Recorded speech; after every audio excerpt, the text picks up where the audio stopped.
Hey folks, Aestus here with a video on Pillars of Eternity 1. If you didn't know, the Pillars of Eternity series are two of my favorite CRPGs ever made. Next year, a new game set in the Pillars IP, Avowed, is due to release and I am hyped. I've been making videos on the original Pillars games aimed at beginners with the hopes of introducing this amazing world to new players in preparation for Avowed. Many of you will know me as a Baldur's Gate 3 YouTuber, and don't worry, I have more Baldur's Gate 3 content planned. While I love BG3, I don't consider it my favorite CRPG, because the Pillars of Eternity games are probably my favorites. Playing Baldur's Gate 3 is a great experience, but playing Pillars of Eternity feels like you are playing through a classic work of art, and that's something you don't really get from BG3 in my experience. But that might be a problem. Like Mark Twain said, a classic is something that everyone wants to have read, but no one actually wants to read. Is that the destiny of this gem? That people will only play it to sound intellectual or educated about CRPG history? That the playthrough is a slog and the reward is being able to sound smart on forums?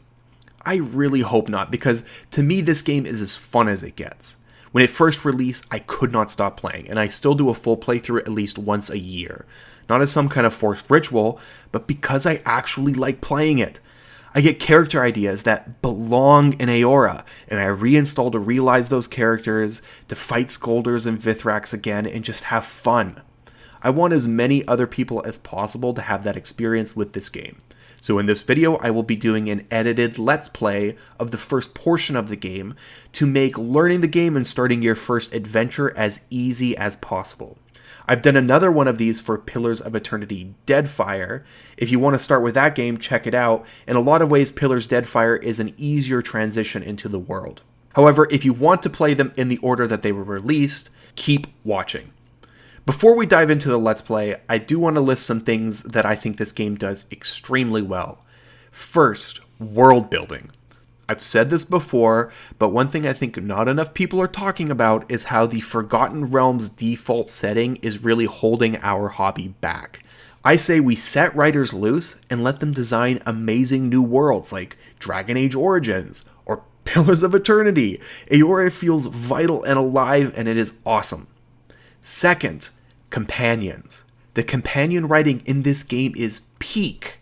The ceiling on the writing is incredible since it boasts a contender for Best Companion in CRPG history, which is Durance. It's also got a high floor. Even the weakest written companions in this game are still well above the average for the genre. If your experience with this genre is mostly Baldur's Gate 3 though, I will tell you, Pillars of Eternity has a very different approach than Baldur's Gate 3 or even like the Pathfinder games. Companions in Pillars aren't bangable, and their stories deal with heavier themes of loss, not the happy, wisecracking, found family band of misfits, which has become the norm in the genre. On the contrary, I'd say the companions in Pillars are more likely to represent normal life. It's a window into the struggle of mundane living, courage in the face of an uncaring world. The counterpart to Karlach's emotional, raging performance about how unjust life is at the end of Baldur's Gate 3, which is amazing, by the way. It's a great performance. In Pillars, the counterpart is the quiet heartbreak of Sagani, cradling the dying soul she's been seeking for a decade, and whispering memories of family and home she knows he cannot possibly understand anymore. Honestly, it's haunting, and you really have to experience it for yourself. Finally, third is the narrative. The main plot in this game is filled with moments that still give me goosebumps after 1,000 hours of play.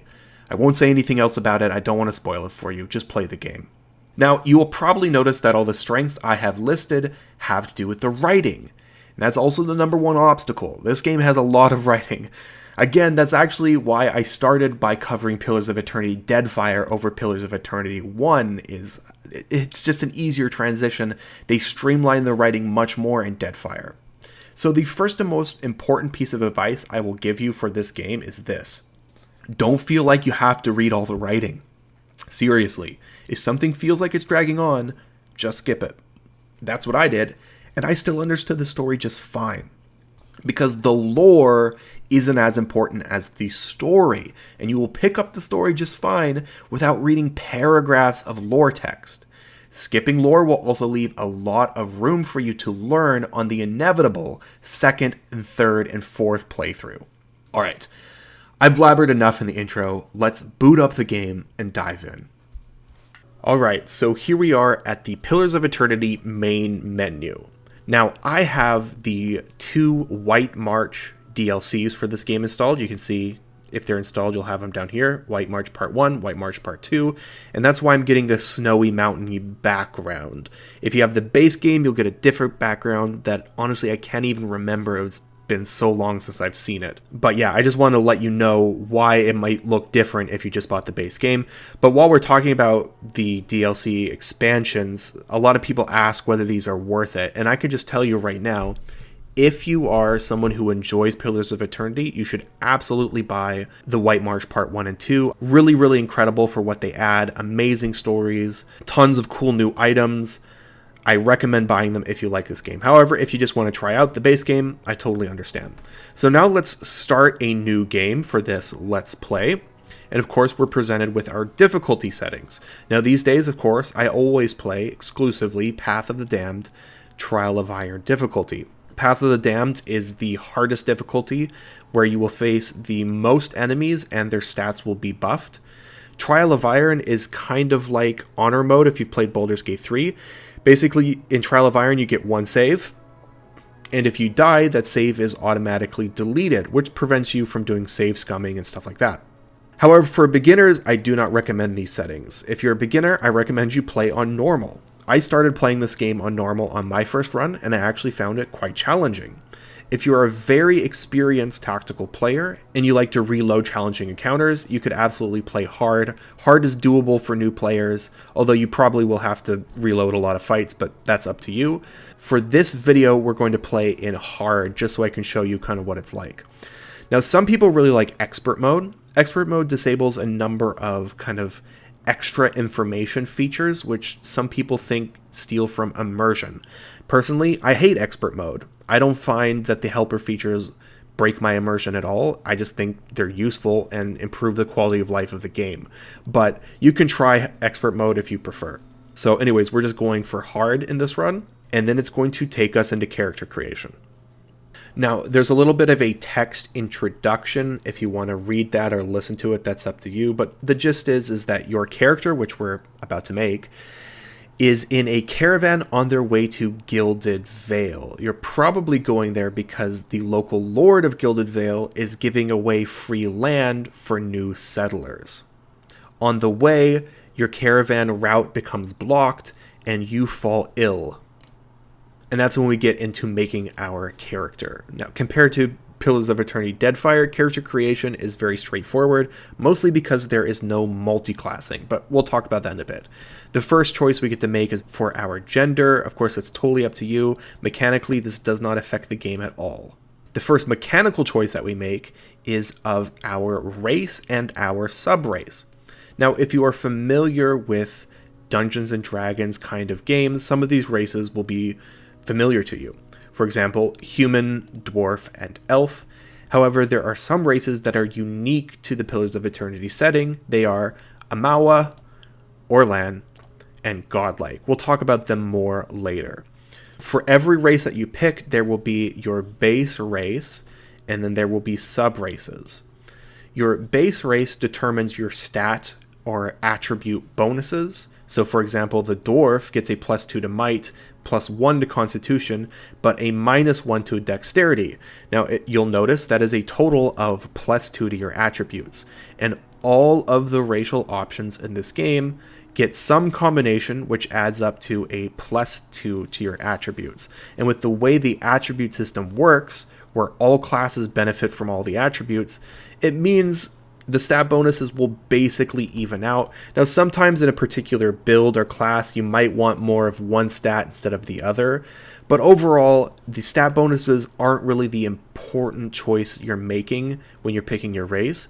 The important choice is actually your sub-race, which gives you an ability. Some of these abilities can be very good and very important to specific builds.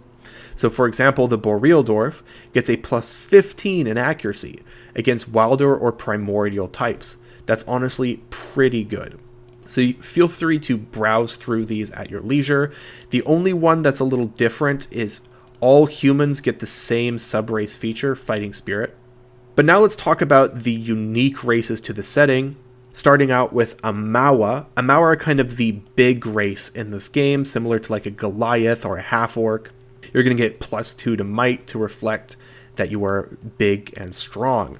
There are 2 variations of Amawa, which basically are decided by what kind of heritage you come from.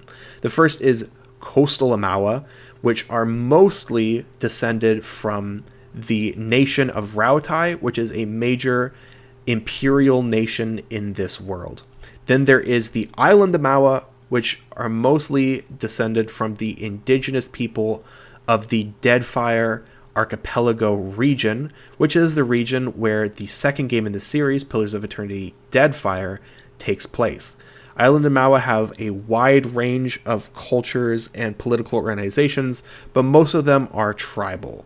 Then there are the Orlan. Orlan are the shorty race in this game, and they resemble halflings in that regard. They play a lot like halflings, only I'd say narratively, Orlan have themes of defiance, enslavement, and rebellion, which is very different, of course, than the traditional halfling themes of kind of like pastoral England, which they inherit from, of course, Tolkien. There are 2 subraces of Orlan. They are Hearth Orlan, which is the more urban kind of Orlan, and then there is the Wild Orlan, which is the more rural. Finally, there are Godlike, which aren't technically a race, because any race can become a Godlike. Being a Godlike means you are blessed, or maybe cursed, with some aspect of one of the gods of this setting. There is 4 variations in this game that you can choose from. Death Godlike, which are the Godlike of Bareth, Fire Godlike of Mogren, Moon Godlike of Andra, and Nature Godlike of Galawain. Now, just because you have the blessing or curse of a god doesn't mean you worship that god, you follow them, or even care about them at all. It's just something that you're born with. Now, mechanically speaking, Godlike are a little different than the other races in that they typically have very powerful extra subrace abilities. And the power of these abilities is balanced by the fact that they cannot wear helmets. As you can see from all of these Godlike, their skull shape is significantly altered, and no helmet can really fit on that. Now, usually it's a poor trade-off, especially late game. Helmets can be very strong late game and are usually much better than what you're gaining from the powerful racial ability, but some of them can definitely be worth taking, like for example Moon Godlike. The Moon Godlike of Pillars of Eternity is very, very strong. It's one of the kind of recognized power gamer races. Like I said, late game, not so much, but overall on your run, it's quite good. Basically, we get bursts of healing every time we drop below 75, 50%, and 25% endurance in an encounter. Very, very good for us because we want a tanky healing build. So we're going to go Moon Godlike for this build. Then you just pick your base race. We're going to go Amawa, I think. Now we get to pick our class. So again, people that have played a lot of D&D games or D&D itself will recognize a lot of these classes. There's Barbarian, Paladin, Rogue, Wizard, Fighter, you get the idea. There are 2 classes though that are unique to this game, and they are Chanter and Cypher. Chanter is like the Pillars of Eternity version of a Bard. I greatly prefer it to the Bard. I think Chanter is one of the coolest concepts that I've seen in a D&D RPG. They're like Bards in that they are a spell-casting class that casts spells through chanting songs or poems. The big narrative difference between Chanters and Bards is that Chanters are kind of like, they have like an Indiana Jones feel where you're delving for ancient lore and forgotten knowledge, and I kind of prefer that myself. Then there is the Cypher, which is a psionic class, and a natural Gish class. By Gish, I mean it's a class that benefits both from making weapon attacks and casting spells. and it's expected to do both, because the resource that you have for casting spells as a Cypher, you actually gain that by dealing damage with your weapon. And the more damage you deal with your weapon, the more of your spellcasting resource you're going to get. So there's a natural rhythm to this class where you attack a lot, build up a lot of your spell resource, and then you cast spells. Cyphers can be very, very strong, and I actually recommend playing them at least once in Pillars of Eternity, because there are a lot of cool, unique interactions in the game that you get from being a Cypher. You can tell people's emotions, read their minds, do stuff like that. However, for our build, we're going to go Monk, because monks are extremely powerful and cool in Pillars of Eternity, and you don't get a monk companion until pretty late in the game, and only if you have installed the White March expansion. That is too long for me to wait, so we're going to just pick a monk and play it. So monk's our class. Then we pick our first class ability. You have a choice between Swift Strikes, which is kind of like Flurry of Blows. It increases your attack speed. Or Torment's Reach, which is a big kick ability. It does some AoE damage and slightly debuffs enemies in the area. Both are good. We're going to go Swift Strikes. Now we get to our attributes, and here's a good time to talk about the attribute system in Pillars of Eternity, because it's really, really, really cool. It's one of my favorite parts of the game. So the gist of what makes this cool is that all attributes are useful to all classes. Attributes in this game are going to give you bonuses for every point that you put in them. You can see the bonuses displayed down here. So you can see for each point I put into Might, I'm getting an increase to the damage ideal and the healing ideal, as well as to my Fortitude defense. This is damage on both spells and attacks, and healing of pretty much every variety. All of the attributes in this game are going to give you a bonus to a defense. So for Might and Constitution, it's Fortitude. For Dexterity and Perception, it's Reflex. And for Intellect and Resolve, it is Will. And then they're going to give you something else on top of that. For Might, it's Damage and Healing. For Constitution, it's Endurance and Health. For Dexterity, it's your action speed. For Perception, it's your Interrupt and your Accuracy. For Intellect, it's a bonus to your area of effect and duration on spells and abilities. And for Resolve, you get bonuses to your Concentration and your Deflection defense. Like I said, all of these are useful on all classes.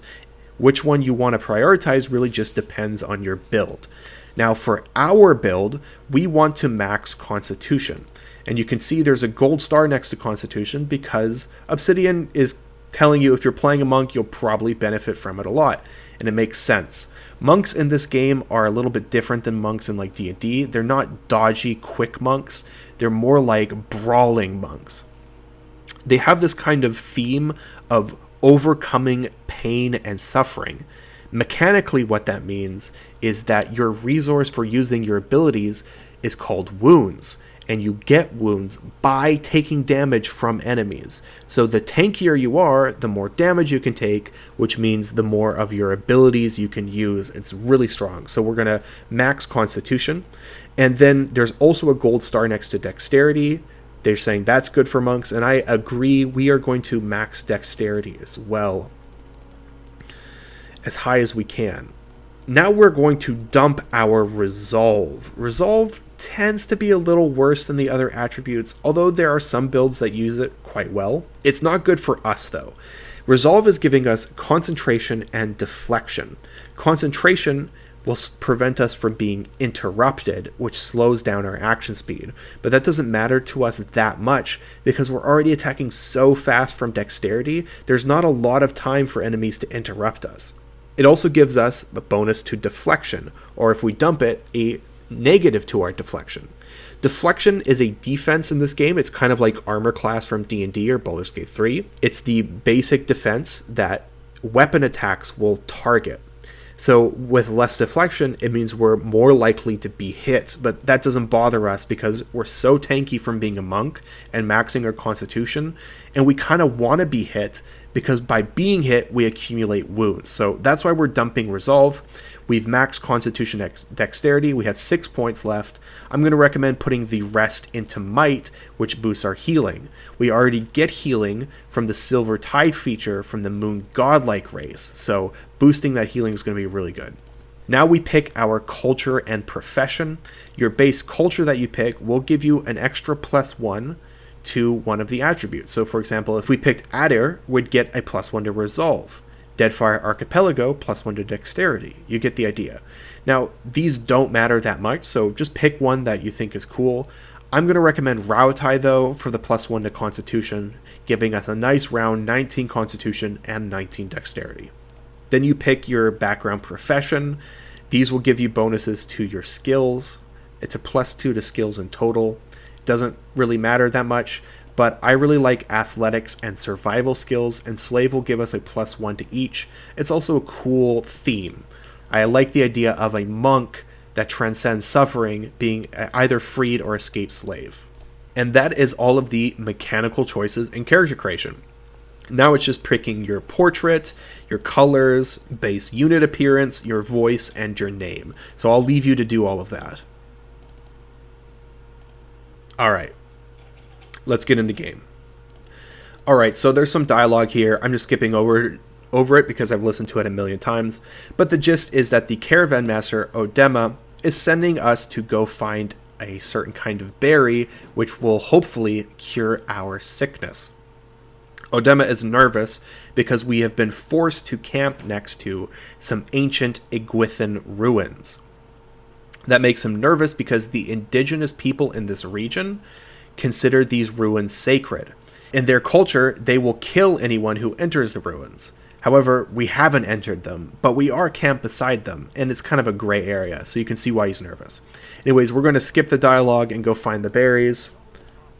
He sends Kalisha with us. Kalisha is the caravan bodyguard, and she is a level 1 fighter, the first companion that we get in this game. So now I'm just going to run all over the map and collect all of the items that I can sell.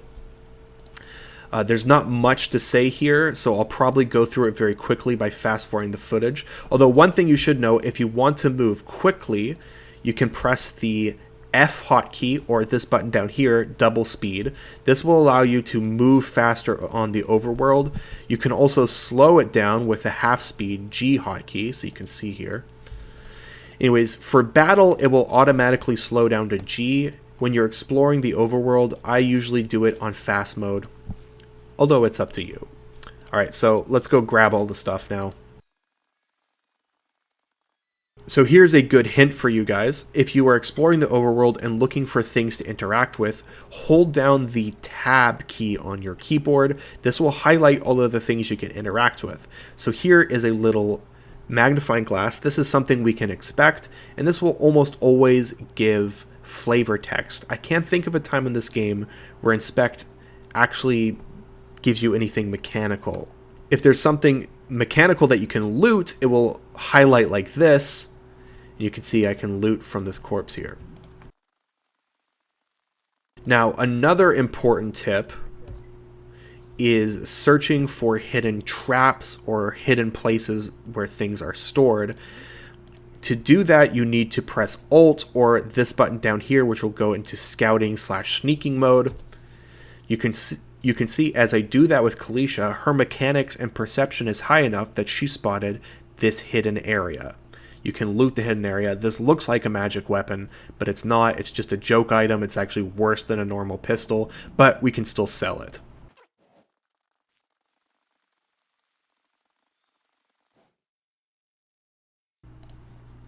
Now, I have entered scouting/sneaking mode again, not to spot anything hidden, but because we have reached our first combat encounter against these young wolves. You can see they're spotting me, and now they've seen me, and fight is aggroed.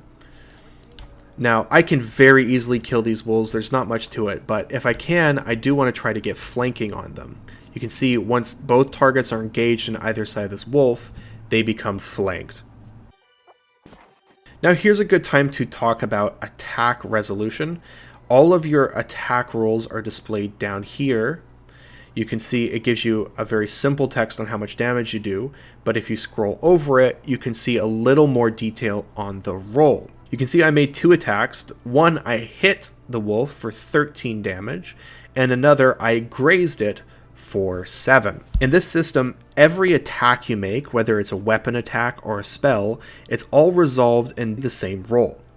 It rolls a D100, and then it adds your accuracy. And then that targets a specific defense. In the case of this attack, it's targeting the wolf's deflection, which is 14. The defense is subtracted from your accuracy, added to the D100 roll, and what you get from that determines whether you miss, graze, hit, or crit. Those are the 4 possible results from an attack in this game. A miss is any final result which is 15 or lower, and a miss does nothing, no damage, no effect. A graze is any result between 16 and 50. A graze deals damage and effect, but reduced. It's reduced by 50%, so you'll deal 50% less damage and 50% less duration on any crowd control effect of it, like if you cast a spell or something like that. Now, unlike in Pillars of Eternity Deadfire, this is a more intuitive 50%. Like, if on an attack I dealt 10 damage, but it was a graze, it will reduce it by 50%, and the final result will be 5 damage. A hit is any result between a 51 and 100. It will just deal standard damage and duration. And then there is a crit, which is any result that is 101 or above, and it will deal 50% increased damage and duration. And that is the fundamental system. Now, on attacks or abilities that deal damage, there's also a system for armor and armor reduction. You can see here on this equation, there is DR4 at the end. That stands for damage reduction 4, which is the wolf's armor. And all it means is it just subtracts the DR, damage reduction, from the damage of the attack. It's very simple, much less complicated than the penetration system in Pillars of Eternity Deadfire. Now, you can also get armor penetration stats in this game, which subtract from their DR, which basically is just a flat increase of damage. So we can just finish off these wolves now. You can see I got a crit there for 22 crush damage. That was big. We'll loot the wolves, and then we'll go over here for the berries. These are the berries we need to cure a sickness. Now, Kalisha will talk to us a bit, and what she says to us will depend on our background. She'll ask us questions about why we're here, and our decisions in these questions actually determine our background, and it will appear in our journal. Now, in my journal, Biography, it records the answers I give. And there are many times in this game where someone will ask you a question about your background, and what you answer that question will alter your biography and your journal. It's pretty cool. Alright, now we have pretty much looted this entire map, and it's time for me to sell items to Hayden, who is the caravan merchant.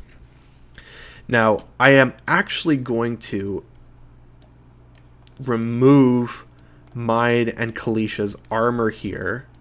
Basically sell everything except our weapons, because for some reason, selling to Hayden, you actually get full price on everything you sell him, which you can never find again in the game. That means it's way more efficient to sell things to Hayden than any other merchant, and it gives you a nice boost to your starting gold to just loot everything and sell all of it.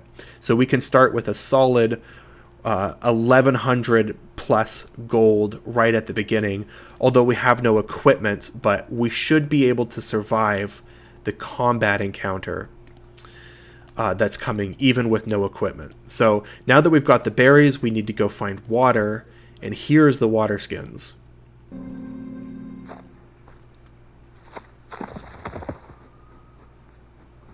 Ambush. Alright, so everyone's fears are realized.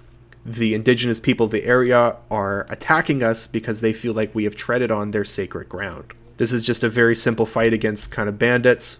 You can see I was interrupted there, which means this guy's gonna close the distance on me and get an attack of opportunity.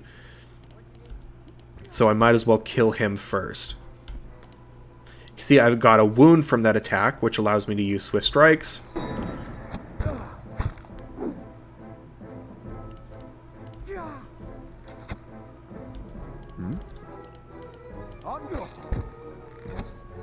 So you can see, easy peasy here. Monks are actually really strong at level 1. So we can loot them. Put that armor on Kalisha. Then there's going to be another small encounter up here.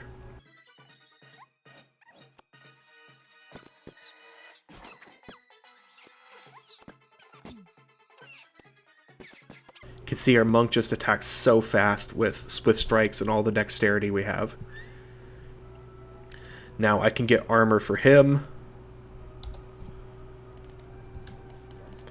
And then we got to get back to the camp, where the leader of the Glanfathans, that's the indigenous people, he's killed everyone except Haedon. Now, we can try to save Haedon at this point. I think if we rush him, that's a good option here, so we're just going to rush him with our athletics. And good, you can see he's caught off guard, and he doesn't attack Haedon.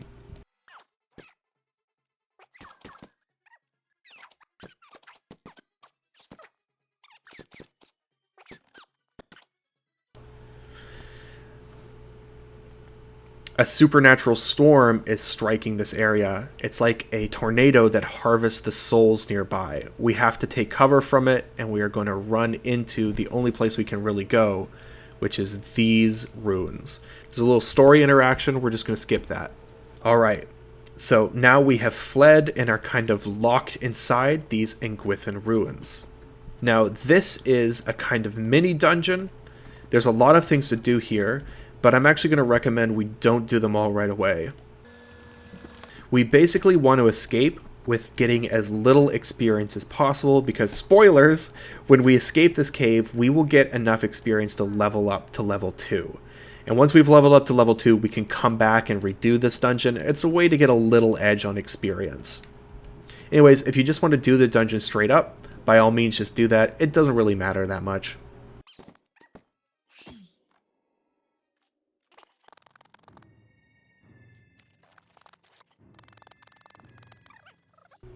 I forgot to show you guys. You can see these tiles are all lit up. There are actually traps here. There you go. I just detected them. Do not walk over those tiles. We want to go this way instead and push down this wall. We'll send Kalisha to do it. She's strong enough.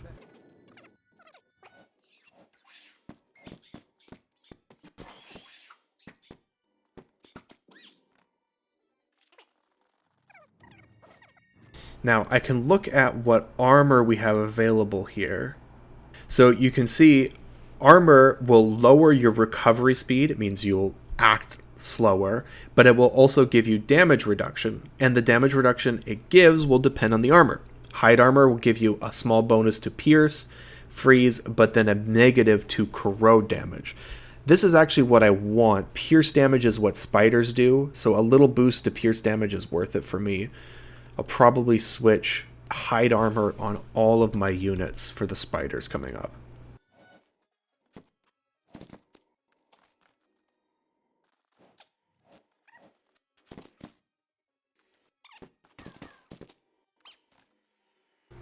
So now's a good time to talk about the difference between endurance and health. Basically, this game uses two kinds of hit point system.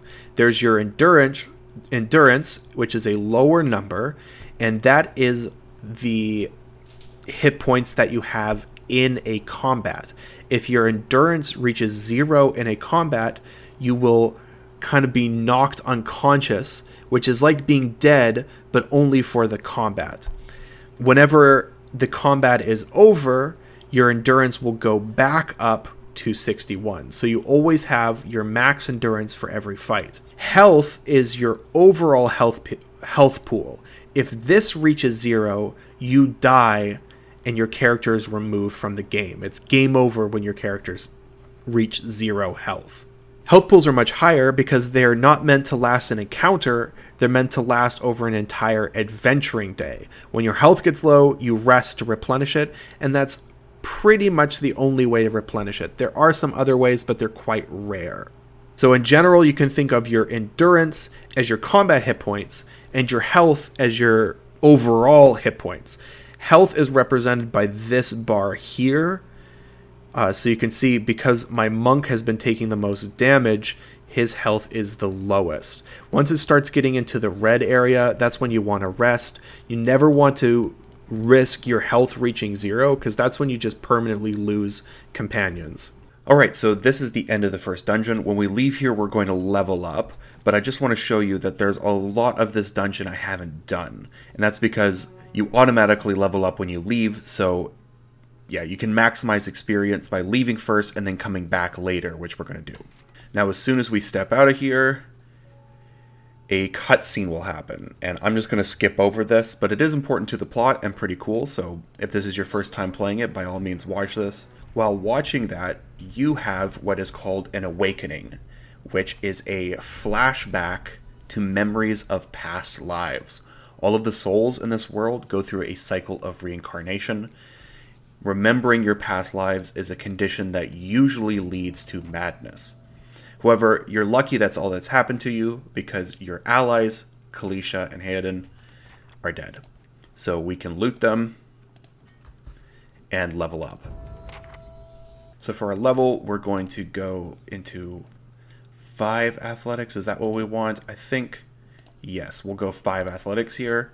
And then we are going to take the Lightning Strikes talent, which will give us 25% shock damage lash on our unarmed strikes whenever we have swift strikes going, which should pretty much be all the time if we're taking enough damage to get wounds. This is a very strong ability, but now is a good time to talk about talents in this game. Talents are kind of analogous to feats in D&D.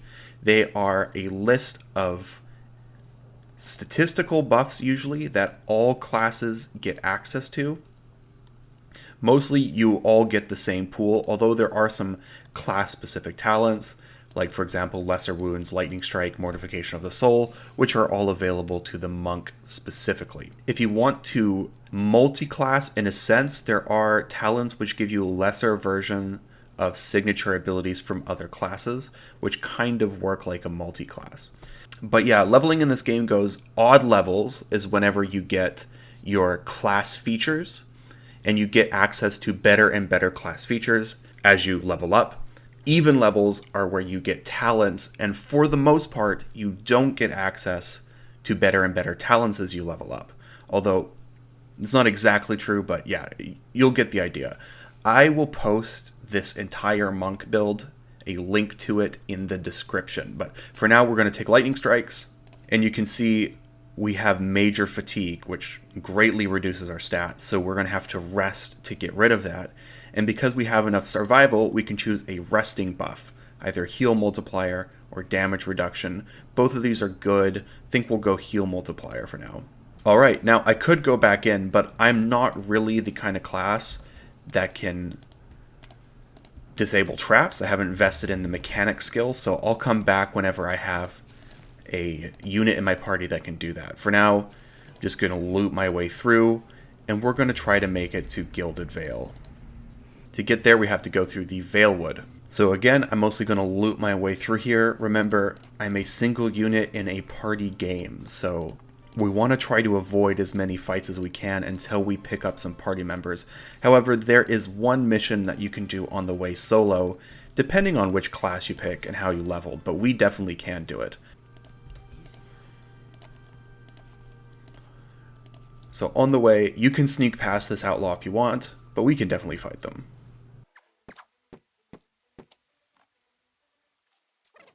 Now we are going to sneak over here and kill the rest of these bandits. This is how I like to test the early game power of a unit. If they can take out this bandit encounter by themselves, you're usually pretty strong in the early game. Monks are definitely strong. Now what we want to do is sneak up on this bandit with the bow.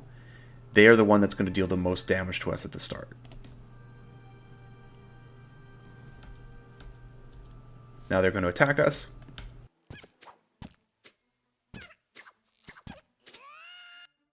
That one's dead. Next target is the one wielding the double daggers. This one down here has a hatchet, which is a very low damage weapon. It's mostly defensive. Have enough wounds to activate lightning strikes. Now here's where I'll really start hitting them. You can see some big damage hits already, even in the early game. Easy. Now we have saved Tenfrith. Whenever we get to the inn in Gilded Vale, we will finish this quest and get experience for it.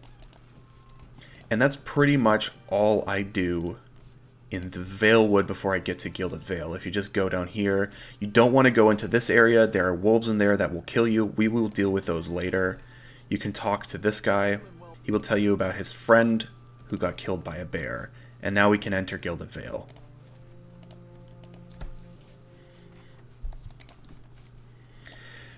So here's where we will hit another cutscene. The early game can be a little bit cutscene intensive, but we're almost to the point where we really get to break out and explore the world. So the gist of that encounter is that it introduces a lot of the problems of Gilded Vale. Gilded Vale is suffering very intensely in the wake of a major war and also a disease which followed that war called Widewind's Legacy. So here we get our first companion of the game, the wizard Aloth. We can level him up to level 2. I usually invest in mechanics for Aloth. He's going to be my major lockpicker.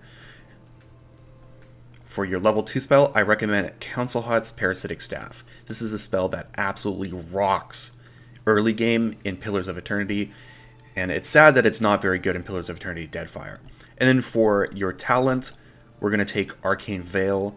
This is a 2 per rest resource, but it gives us so much deflection. It allows us to actually tank momentarily in a fight.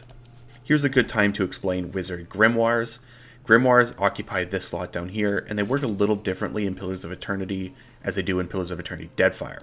If you right-click on it, it basically shows you all of these spells that you have access to, and you can swap out spells as you need them. For example, I don't really want Fan of Flame. I do want Council Hut's Parasitic Staff. If you have a spell in a grimoire that has this little plus mark, that means you can scribe the scroll from the grimoire. It costs 100 copper per level of the spell, and now you can see I've learned it. So if you collect grimoires from wizards that you defeat, you can learn new spells from their grimoire. I'm going to get rid of Minneletta's missiles and also take Wizard's Double here. And we're good to go. Now we're going to enter the inn called the Black Hound. The Black Hound is actually a reference to the original Baldur's Gate 3 project that was started way back in the early 2000s and ultimately was cancelled. Josh Sawyer was working on that game when it was cancelled, and he is the lead designer of this game and Pillars of Eternity Deadfire. So it's a reference to a sadly cancelled project from his past. So we're going to rest. Here is a good time to recruit an extra adventurer if you want one. I don't think we're going to do it though. Instead, we're just going to rest, and we're going to do the Laborer's Rest room. You have a bad dream, and we get some experience from making it safely to this inn, and we level up to level 3. So we can do that now. For our monk ability, we're going to take Turning Wheel, which gives us burn damage on our attacks per wound. So we now have Lightning Lashes and Burn Lashes. Lashes in this game are really, really good once you understand the math. We'll level up Aloth. Again, everything goes into mechanics for him. And for our level 2 spells for him, we're going to take Curse of Blackened Sight and Miasma of Dull-Mindedness. These are really good spells, and they're particularly good in the early game against the bears we're going to have to fight. If we go up here, we can talk to Tenfrith, who we rescued. He will give us a recipe. I believe there is a hidden thing here. Can loot that. Now we're going to go upstairs, and here's a good time to talk about these NPCs with the gold highlighted names. This confuses a lot of people and actually turns them off from the game. These are not really official content of the game. These are actually included as a stretch goal for certain backers on Kickstarter. This was one of the earliest games to get a massive amount of funding on Kickstarter. The whole strategy of crowdfunded games was very new whenever this game tried it, and it was very exciting, but people didn't really understand how to do it well. One of the stretch goals that they included in the Kickstarter is if you funded the game at a high enough tier, you would be able to write an NPC, which they were going to put into the game with these gold color boxes. So the writing on these NPCs has no effect on the gameplay. It's just there as a little Easter egg for someone who bought it. And some of them are pretty poorly written because they were not written by professional writers. They're just written by someone who paid the money to get the NPC into the game. And sadly, even though the game does communicate in loading screens that these are completely optional content, not professionally produced, a lot of people do not realize that. They end up talking to all these characters because they are named NPCs, and they're hoping for a quest or something mechanical, and they just have to slog through a lot of poorly written text. So please ignore them. Now we're going to go upstairs. Up here, there is a random drop, which, if we're really lucky, we can get a key item we need to make Act 1 easier. And the first place where we roll this random drop is in this chest here. This in-guess will technically see you, but and we rolled Stalker's Link Torque. That's actually pretty terrible for us. That is not what we wanted. What we wanted was a cloak that's called Rimmergan's Mantle. If you got that, keep it. It will be important for later in the game. We can pick up our little pupper here.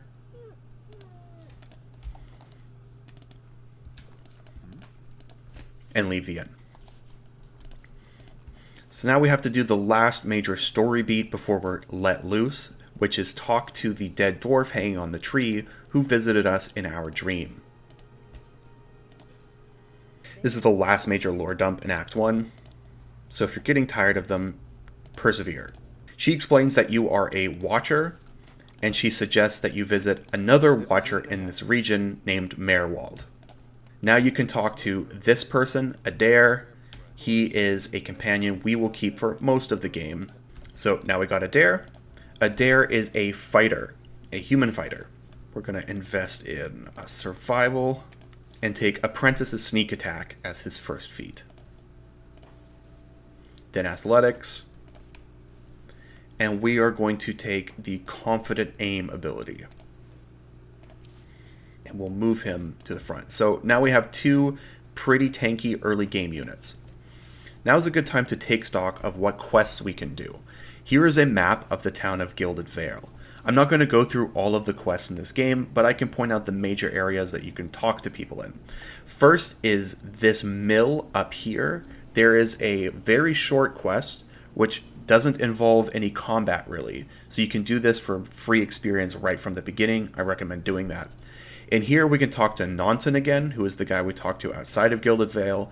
And this will lead to the quest of fighting the bears that killed his friend Pearly. I will show you how to do that quest because the bear cave often causes people troubles in the early game. Over here is actually Kalisha's sister. We can tell her that her sister died, and she will give us a quest to go get medicine for her because she is pregnant. Over here is the blacksmith, where there are lots of gear that we can buy. The owner of the blacksmith will give you a quest to track down a missing shipment. I will show you guys how to do that one as well. In here, this is the ruins of the old temple of Aethys. I actually do not recommend going into this dungeon until you're at least level 5, which might not be till after we confront Merwald. And that's all the major quests in this area. For now, let's go take care of the bears. So we're going to go back to the Valewood. Now, over here is a pretty good magical item that we want, but we have to fight our way through some wolves. I usually aggro them this way and try to pinch them off in this choke point. And they're dead. Here's another random drop. Sometimes you can get Rimmergan's Mantle here. And we got the Ring of Protection. That's unfortunate, but still a good item for us. And I'll put that on my monk. And then we need to climb this. If you have someone with 5 athletics, they can scale the wall. For us, that is our monk. Sometimes you can get Eder to do it if you invest in athletics at level 2. And here's where we get full Vano's gloves. This will increase our dexterity by 2, which is awesome for us. We'll wear these for a lot of the game. And now back down to fight the bears. So the bear cave is going to be up here. There are a few small enemies to kill on the way, like this wolf. And this Zorip. Oh. The Zorips are actually over here. In Paths of the Dam, there's a Zorip there. Alright, so here is the bear cave. We can pretty much kill these bears on our own.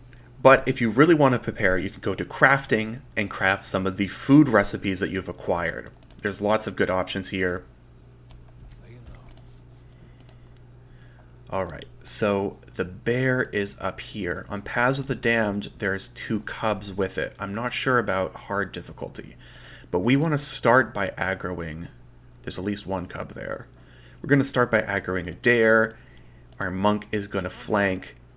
And Aloth is going to CC them with Miasma of Dull-Mindedness and Curse of Blackened Sight. Both of these are defended by will, or they attack the will defense, which is the weak defense on a bear. And they make it so the bear's attacks have very low accuracy, which is important.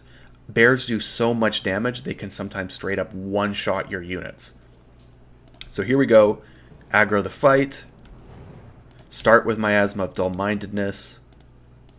Move the monk into position.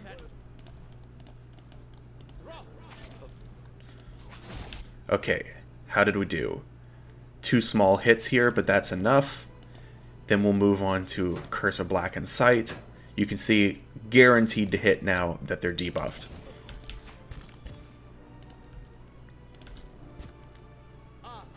I just need a dare to survive. Now they're blinded for 25.7 seconds, and it's easy pickings at this point. Once they're blinded like this, they're pretty much neutralized. Their accuracy is so low. And that's it. Then we talk to the Ghost of Pearly. We can do this because we are a Watcher. Alright, that's done. Now here's usually the point where I would go back to Silent Liss and finish that dungeon, making sure to disable all of the traps manually, because that is what will give us XP. But we're just going to skip that for this video, and I want to show you how to save the Blacksmith's Shipment. We'll do that one next. So go back to Gilded Vale, finish this quest over here. I usually let them go, and they will give me a Ring of Minor Deflection. That's the best reward you can get from this quest. Gonna throw that on my monk. No, we're gonna put that on a dare. Next stop, the Blacksmith. And we'll talk to this Amawa Smith. If you ask about his shipment, you can agree to find the supplies. To find them, we are going to have to go south into Magran's Fork. And here we will find our 4th companion, the Priest Durance. Now, we actually don't want to do all of the content on this map all at once. One of the things that you need to get out of your head is that you need to clear an entire map as soon as you enter it. There are some fights and some maps that you're supposed to just come back later to fight. So we're actually just going to sneak by and get Durance here.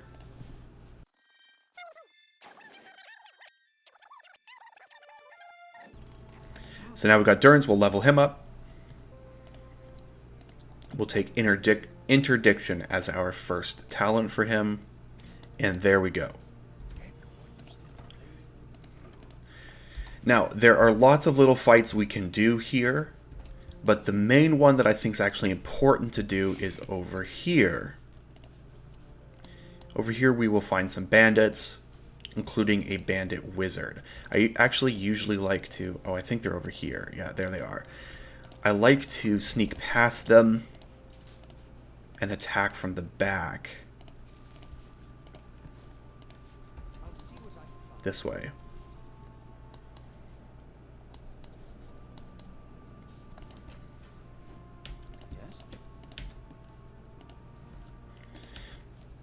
So of course we want to start by killing the wizard. If we can knock her down before she can cast a spell, that's optimal. Once the wizard's dead, that's pretty much it for the fight.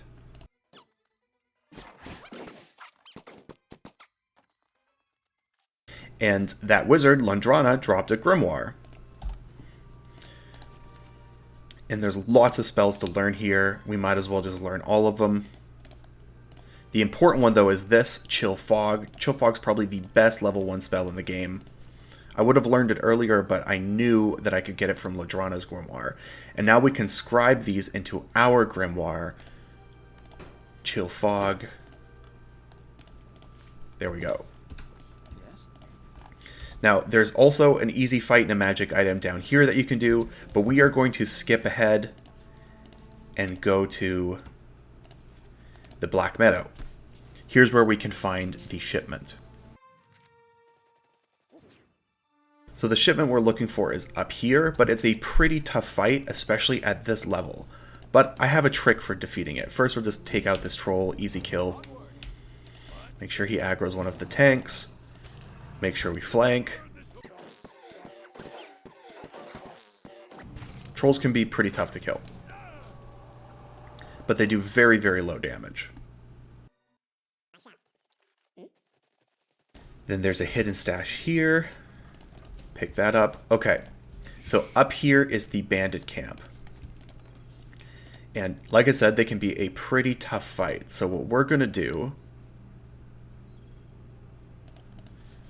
is use Eder.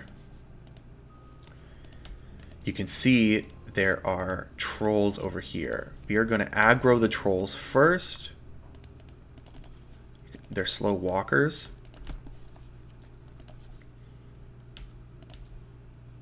You can see they're kind of lining up, and here are the bandits we're going to fight. Once they see us, they will attack.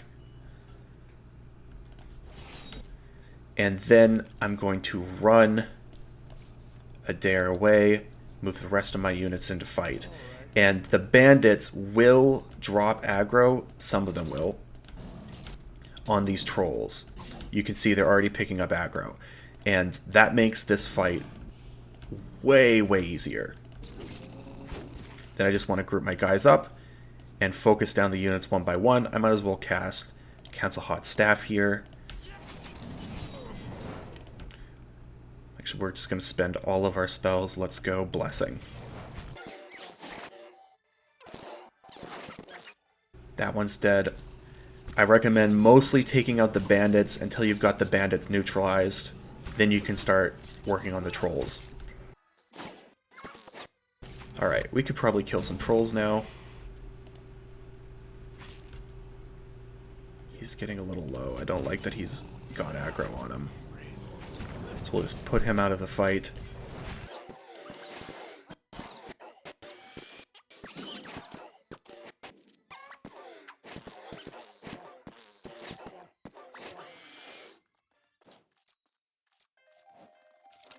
This is the shipment we need. And I actually recommend immediately going into your stash and reading this tattered note. It will give you a code word that you can use later to deal with a black market merchant that you can meet in Defiance Bay. Now, you can pretty much explore this entire map. The only area I recommend you do not go is over here. Over here is a really tough fight in the early game, and there's nothing important over there, so you can just avoid it. Now, we're going to return this shipment back to Titano, but for now, we're going to pick up our last companion. I don't really want to fight that troll. Killing monsters in this game doesn't give you as much experience as in other games. That's just the nature of it. So we'll just slip past that fight, and we will go over here.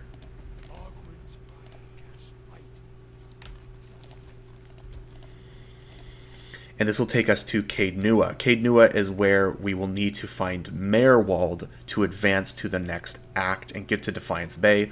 We'll deal with that in a bit. For now, we're just going there to pick up our last companion for this act, which is Kana the Chanter. So we'll level him up.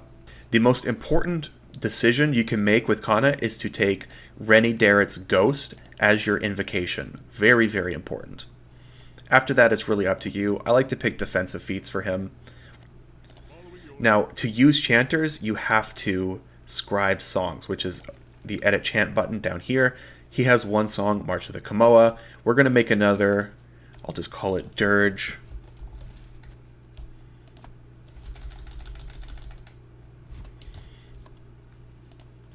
And this will be kind of our offensive chant. I'm going to switch to that one. Alright, we can pick this up, I guess. Now, eventually we're going to go in here, but first we want to hit level 4. So back to Gilded Vale. Okay, so I have just returned the shipment to the Blackhammer Smithy in Gilded Vale. I said I wanted to reach level 5 before I went to see Merwold, but I misspoke there. I actually want to reach level 4. So we can look. I'm very close to level 4 at this point. So now is a good time for you to check out some of the other quests that I mentioned earlier in the videos. A good one to start with might be Offra's house, where you have to find a remedy for her. I'm not going to do a full walkthrough of that. You can figure that one out on your own. So I'm just going to skip ahead a bit until we're level 4 and going to fight Merwold. I'll show you how to get to Merwold, and then that'll open up the map for Act 2.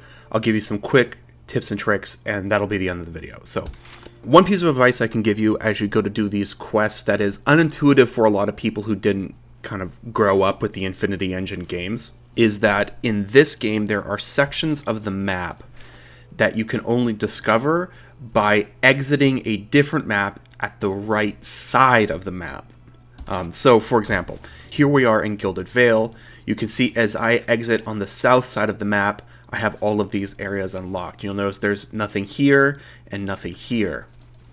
Now, if we go up to this road up here, you can see I've now discovered the Eastern Wood. That wasn't there before. To get to the area I need down here to finish Offra's quest, I have to exit on the south side of the map from Mogren's Fork. By the way, if you're looking to do easy quests to get level 4, there's a very easy quest at Modmer Bridge. You could actually resolve it without any combat at all, although if you do combat, it's really quite simple. So you could check that area out as well. Okay, so here we are in Adslog's Compass. That is this area of the map. This is where we need to go to complete Offra's quest.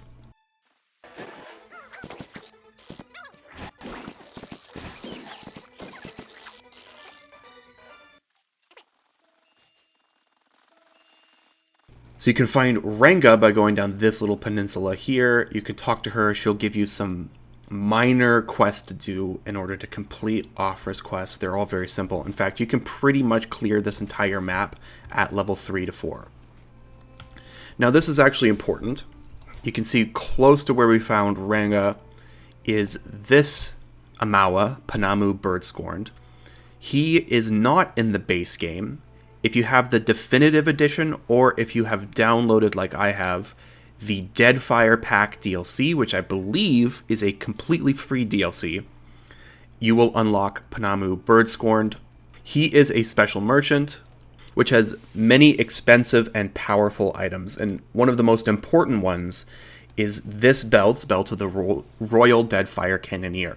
Belt of the Royal Deadfire Cannoneer is a soulbound belt. Soulbound is a unique concept in this game for loot. Basically, they are special items which attach to your soul. They will level when you unlock extra tiers through meeting certain conditions. So for example, to reach the next tier of this item, you just have to bind your soul to it. Now, only one person can bind the soul to the item, so you can't swap it around your builds. If you unbind your soul and someone else in your team binds to it, they have to start back from the beginning and unlock all the tiers themselves. So it doesn't have quite the same versatility as other pieces of gear. Anyways, the Belt of the Royal Deadfire Cannoneer is just really, really good, especially in the early game, and it gives you a once per encounter free triggering use of the Fire Shield spell, which deals fire damage to enemies that attack you. If you save up and sell basically everything you find in Act 1, you can buy the Belt of the Royal Deadfire Cannoneer, tier it up into the tier where you get the Flame Shield spell, and that can be one of the easiest ways to beat the Spectres on the way to Merwold. We're not going to do that, but I just wanted to mention it for you guys. Either way, when you get into mid and late game and you have the money to spare, come back and check out some of the magic items that this guy sells because they're really good. By the way, talking to Paragund is how you unlock that dialogue-only quest that I mentioned in the Modmer Bridge area. So yeah, you can see, you find her right about in the center of the map. She'll give you a quest to go down this way.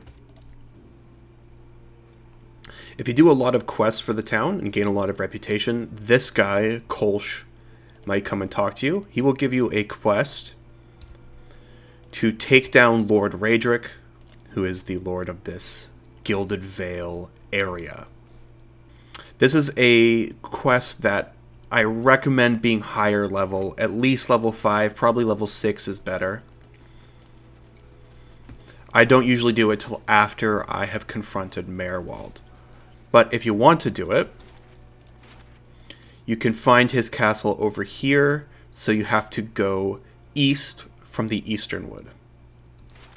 Okay, most of my party is level 4 now, and I am prepared to go confront Merwald and Caed Nua. Here are the outer walls of Caed Nua. There are lots of fights in here. I actually recommend you sneak past most of them. I'll show you.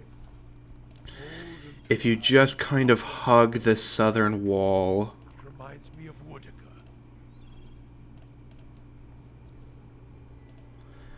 you can avoid all of the monsters up here. That shadow sometimes aggroes depending on... Yeah, it aggroed this time, but it's easy enough to kill one shadow. There goes, just dies.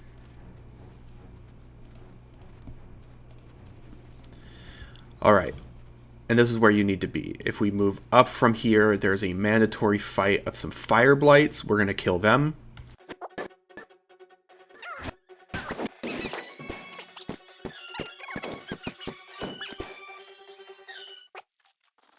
Alright, and here is the entrance to the main keep. We've done nothing to you. You're going to see a lot of these ghosts. These are ghosts from Merwald's past. I do recommend talking to them. It tells you a lot about Merwald, and it creates a really cool moment in the story. So, I got to level up Kana. He was the last one to reach level 4. Then we're going to rest and enter this keep. In this keep is the last kind of major battle I'm going to walk you through. So we are going to fight some specters. That's the big battle. Specters are the spirit type, and they're very hard to hit. So if you have people with enough survival skill that they can get the racial accuracy bonus spirit, that is worth taking, resting just before. Okay, so up here is one of the hardest fights in Act 1, and you can kind of sneak past it. I've heard of people doing that. I've never done it myself. I usually just fight it.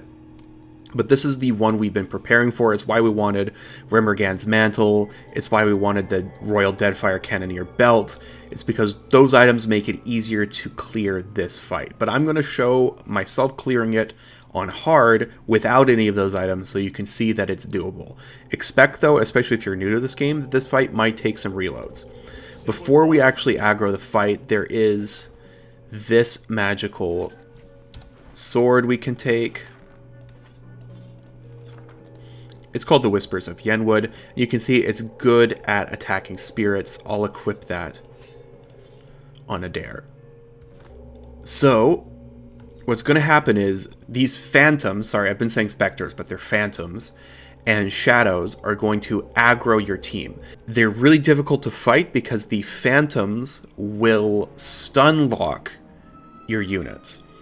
And that means you do not want them to spread out aggro. You want them all attacking one unit so only one person gets stun locked, preferably your tankiest unit.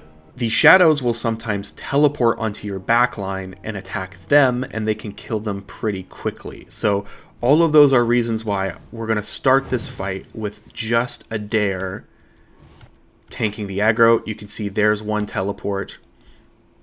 Now he's going to get stun locked in a second. I think I can go ahead and cast Blessing. Blessing will increase the accuracy of my team, and that's important. The difficult part of killing phantoms and shadows is their armor class, basically, their deflection. It's just hard to hit them. Alright, so there we're blessed. It looks like we've basically got aggro, so now I'm going to move my monk in to fight. Same with Aloth here. Actually, I'm going to cast some Necrotic Lances. That can be pretty good. If you get a crit with these, you can sometimes just one-shot phantoms, because while they're hard to hit, they do have very low health. You can see now that he's stun locked, Eder is going down really quick. That's actually bad. I should have been paying more attention and been prepared to heal him sooner. I'm used to him having Rimmergan's Mantle, which keeps him alive much longer. Okay, one dead. Yes. Am I in range for my heal? Yes. Alright, that's something. He's not stunned anymore. You can see these guys are kind of AI glitched out, which is helpful. Alright, let's hit him with this. Alright, Eder dropped. He should come back up in a second, but now they've stun locked my monk. Okay, there's Eder back up. I will heal him.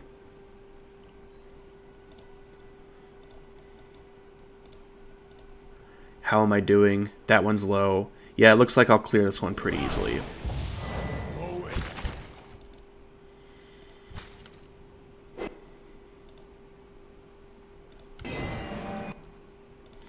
Alright, my Chanter is now able to summon one of my own Phantoms. These are insane units. The Phantom can now start stun locking them.